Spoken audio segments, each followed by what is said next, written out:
নমস্কার বন্ধুরা, সকলে কেমন আছো? আমরা খুব ভালো আছি, আশা করি তোমরাও খুব ভালো আছো। তো আজকে সকালটা একটু অন্যরকমভাবে শুরু করেছি। প্রতিদিন তো সকালটা শুরু করি খুব একটা সকাল থেকেই, তো আজকে একটু পর থেকে শুরু করেছি। সকালে কাজকর্ম প্রায় সবটাই শেষ হয়ে গেছে। চলে এসেছি রান্নার এইদিকে। দেখো কী কী রান্না করছি। এনেছিল মাছ, আর হবে বাঁধাকপি দিয়ে তরকারি, আলু দিয়ে, শিম দিয়ে, বেগুন দিয়ে যেটা হয় সেটা তরকারি হবে, আর হবে লাউ দিয়ে ডাল। তো মাছের ঝাল করব, তোমরা দেখতে থাকো পুরো ভিডিওটা।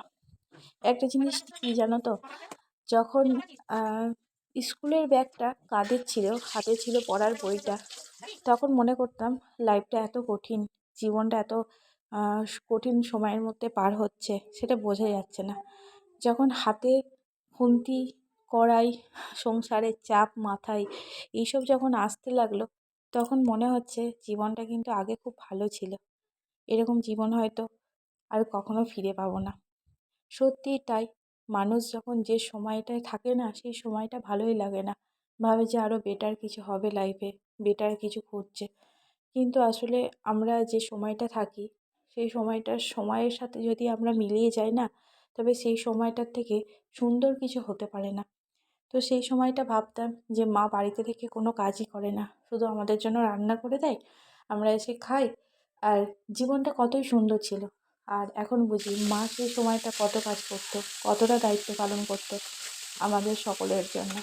এখন মা হয়েছি, এখন সংসারের চাপ নিয়েছি মাথায়, সংসারের মর্মটা একটু হলেও বুঝি যে সংসার করাটা কতটা চাপের, সকলকে মানিয়ে নিয়ে চলা, কারোর মন জয় করে চলা কতটা চাপের, তাই না? দেখো গল্প করতে করতে মাছ ভাজাটা শেষের দিকে হয়েই গেছে। এখন সেই তেলটা অবশিষ্ট ছিল, সেই তেলটা দিয়ে আমি ভেজে নিচ্ছি, চচ্চড়ি করব সেই আলুটা। তো তোমরা ভিডিওটা আবার দেখতে থাকো। আর একটা কথা কি জানো তো, বড় হওয়ার সাথে সাথে একটা জিনিস খুব ভালো করে বুঝতে পারছি, অনুভব করতে পারছি, এই পৃথিবীটা বড্ড স্বার্থপর। স্বার্থপর মানুষে ভরে গেছে পৃথিবীটা, স্বার্থ ছাড়া কেউ কারোর নয়। খুব কষ্ট হয় জানো তো, যখন রক্তের সম্পর্কের মানুষগুলো আপন থেকে পর হয়ে যায় শুধু স্বার্থের জন্য। আঘাত লাগলে তারাও পাশ থেকে সরে যায়। আসলে এই দুনিয়াটাই হয়তো এরকম, সবাই তার সাথেই তাল মিলিয়ে চলছে। আমি হয়তো স্বার্থপর হতে পারলাম না। এত মানুষ এত আঘাত করেছে, এত খারাপ ব্যবহার করেছে, শুধু ভগবানের কাছে, ঈশ্বরের কাছে প্রার্থনাই করে গেলাম তারা যেন তাদের মূল্যটা ঠিকই বুঝতে পারে। এর থেকে বেশি আমি স্বার্থপর হতেই পারলাম না। আর ঈশ্বর যেন এটাই আমার মধ্যে রেখে দিক, আমি এর থেকে বেশি কিছু চাই না। তোমাদের সাথে গল্প করতে করতে দেখো আলুর তরকারিটাও করে ফেলছি। আমি কি বলে তো, তরকারিটা আলুগুলো আর একটু ভেজেই নিয়েছিলাম, তার সাথে কপিগুলো একটু ভাপিয়ে ফেলে দিয়েছিলাম। তা তার মধ্যে আমি এখন তো কপিটা দিয়ে ভালো করে ভেজে নিয়েছি। এর মধ্যে আমি জল দিয়ে দিলাম, হলুদ গুঁড়ো, জিরের গুঁড়ো, কাঁচা লঙ্কা। আমি কিন্তু এই তরকারিটা শুধুমাত্র জিরে ফোড়ন আর গোটা জিরে আর তোমার শুকনো শুকনো জিরে, মানে গুঁড়ো জিরেটা দিয়ে রান্না করব, আর কাঁচা লঙ্কা। এর থেকে বেশি কিন্তু আমি এই মশলা কিছু দেবো না এই তরকারিটায়। তোমরাও এরকমভাবে একটু খেয়ে দেখো, রান্না করে দেখো, খুব টেস্ট।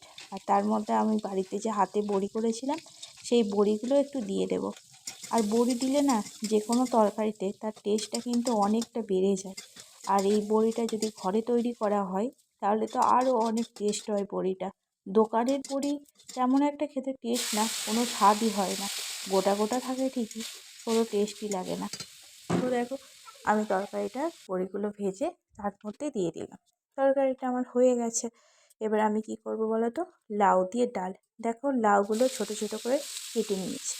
লাউগুলো অনেক রকম করেই কাটা যায়, অনেক রকমভাবেই কেটে ডাল করা যায়, যে যেভাবে কাটে। তো আমি না ডালটা করেছি তার মধ্যে একটু মিষ্টি দিতেই হয়। এরকম সবজি দিয়ে ডাল করলে মিষ্টি দিতে হয়। আর ডাল জিনিসে বা যে কোনো তরকারিতে মিষ্টিটা আমি একদমই পছন্দ করি না। তো আমার খেতে খুব একটা ভালো লাগেনি। বাড়ির সকলের খুবই ভালো হয়েছিল, ভালো লেগেছিল। তো ডালটা খুবই ভালো হয়েছিল, তার জন্যই ভালো লেগেছিল।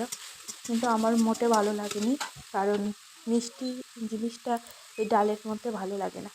আমি এখানে ডালটার মধ্যে বেশি কিছু মশলা দেবো না, শুধু জিরে ফোড়ন দিয়েছি, যেটা গোটা জিরে তোমরা দেখলে, আর গুঁড়ো জিরে দিয়ে দিলাম। এর মধ্যে আমি সিদ্ধ করা মুসুর ডালটা রেখে দিয়েছিলাম, মুসুর ডালটা আমি দিয়ে নিলাম। রেখে ভালো করে সিদ্ধ করার অপেক্ষায় থাকবো। তো তোমরা ভিডিওটা দেখতে থাকো। একটা কথা কি জানো তো, আমাদের যারা পরিচিত মানুষ থাকে তারা যখন অপরিচিত হয়ে যায়, তাদের যখন তাদের ব্যবহারটা আমাদের কাছে অনেকটা পরিবর্তন মানে দেখায় যে সে পরিবর্তন হয়ে গেছে, তখন যাদের আমাদের সাথে কোনো রক্তের সম্পর্ক নেই, যারা আমাদের কেউই হয় না, তাদেরকেও না বিশ্বাস করতে কোথায় যেন একটা বাধে, যে বিশ্বাস করলে আমি ঠকে যাব না তো। কেন বলো তো? এটা কিন্তু তার দোষ না, কারণ সে বিশ্বাস করে আগে ঠকেছে। যে মানুষগুলো না বারবার বিশ্বাস করে ঠকে যায়, সেই মানুষগুলোই জানো তো বিশ্বাস করতে ভয় পায় মানুষকে, কারণ তারা না আঘাতটা সহ্য করতে পারে না। আর এই আঘাতের ক্ষতটা না যত বেশি হবে, এর গভীরতাও তত বেশি হবে। তোমাদের সাথে গল্প করতে করতে দেখো আমার রান্না কমপ্লিট হয়ে গেছে।